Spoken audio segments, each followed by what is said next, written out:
Hey y'all, I'm Jen, and today I wanted to do a tag because it looked like fun, and I know it's probably really old and really overdone, but I don't care because it looks like fun and I want to do it. So this is the Do I Have That Book challenge. So we're going to see what kind of books I have, because I actually only have the one bookshelf because I KonMari'd the crap out of my bookshelves when we moved. So this is going to be a little more tricky than it would have been if I had done it before I KonMari'd my books, but we're going to see if I still have them. So basically the challenge is I've got 20 challenges of different book characteristics, and we're going to see if I have a book that matches each of those characteristics. So let's get started. Number 1, do I have a book with deckled edges? Three Dark Crowns by Kendara Blick has the deckled edges. See, you got that? What are your thoughts on deckled edges? Do you like them? Do you not? I am very much on the fence about them, and I can't decide if I like them or not. Because sometimes it's nice, you know, to have the extra texture, but it's also a little harder to flip through it because, you know, it goes in and out on some of them. So, on the fence. Let me know what you think in the comments. Number 2, do you have a book with 3 or more people on the cover? This one is gonna be tough. I'm not sure if I do. I have so few books with actual people on the covers. This is ridiculous. Maybe? No? Yes? Possibly? What about this one? I don't think so. No! This is so frustrating. Here I thought it was gonna be so good.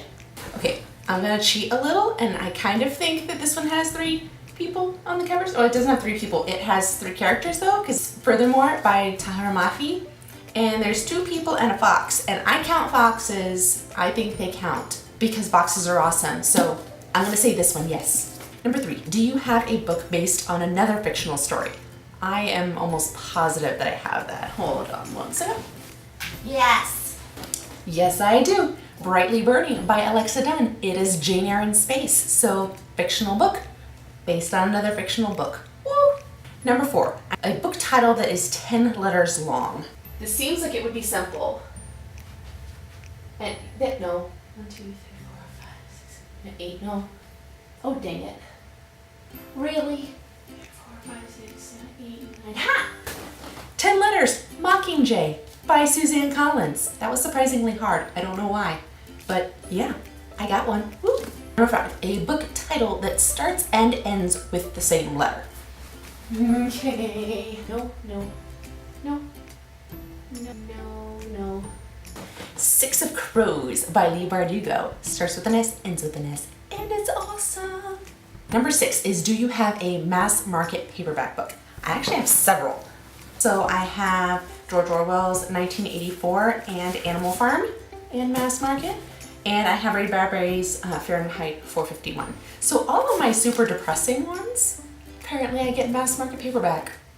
Number 7, a book written by an author with a pen name. Some of these I just don't know if they are. That's a good question.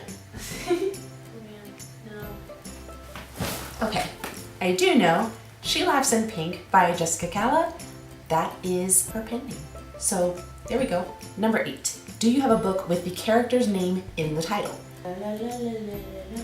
Oh, of course, When Dimple Met Rishi by Sendai Menon. Dimple is the main character's first name. So, I'm doing so good. I'm getting this like stack here. I'm wondering if it's gonna like start coming up in front of the camera. That'll be interesting. Number 9, do you have a book with 2 maps in it? Yes, I do.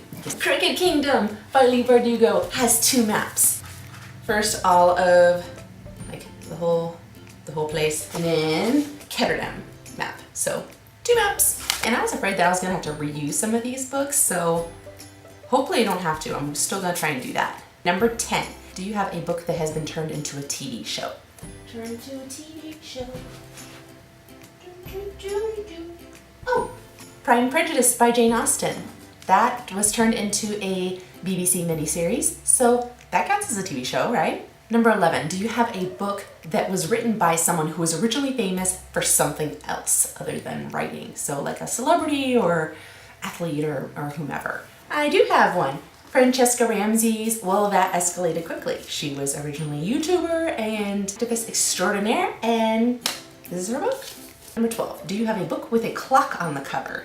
This one might be a little harder, I'm not sure. Clock. No clock. Well, that was disappointing. Apparently I don't. So that's my first one that I missed.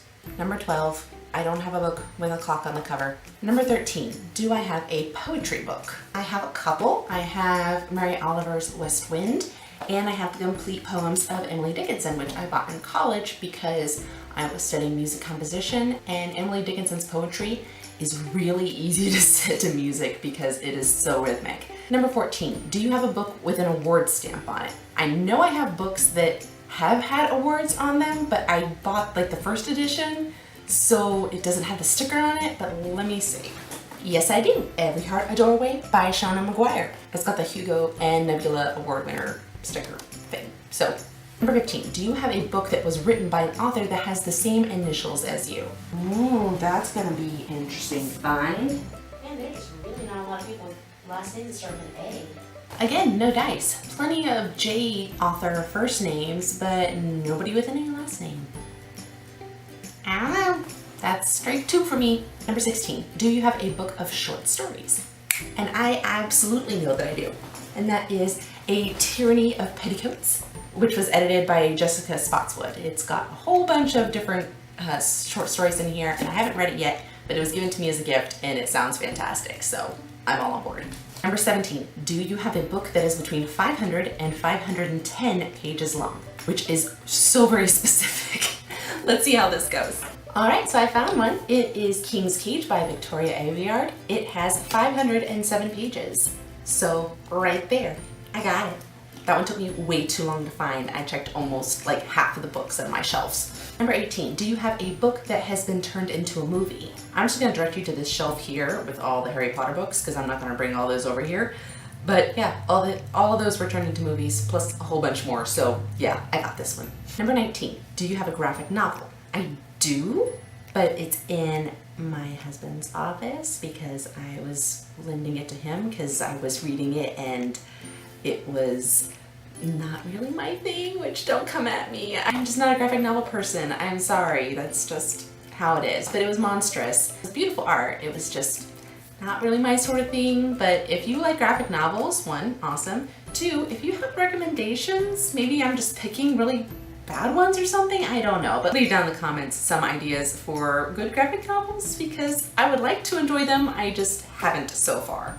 And number 20, do you have a book that was written by 2 or more authors? And yes, I do. I just finished reading this because on my Instagram, I had y'all pick which book I was going to read next, and y'all picked Illuminae, which is by Amy Kaufman and Jay Kristoff, and it was fan-frickin-tastic. I was so intimidated because look at this little hunker of a book. I read it concurrently with the audiobook, so I was like listening to the audiobook and reading in the book at the same time, which was a really immersive experience, and I really enjoyed it, so I'm probably gonna do that with the other 2 books. So that's it. That's all of the books that are on this challenge. So I missed 2 and kind of a half because of the graphic novel one, but I think that's pretty dang good. So let me know how you would have done in the comments. How many would you have gotten out of this mix? And if you want to do the video yourself, consider yourself tagged. I will see you next time. Bye.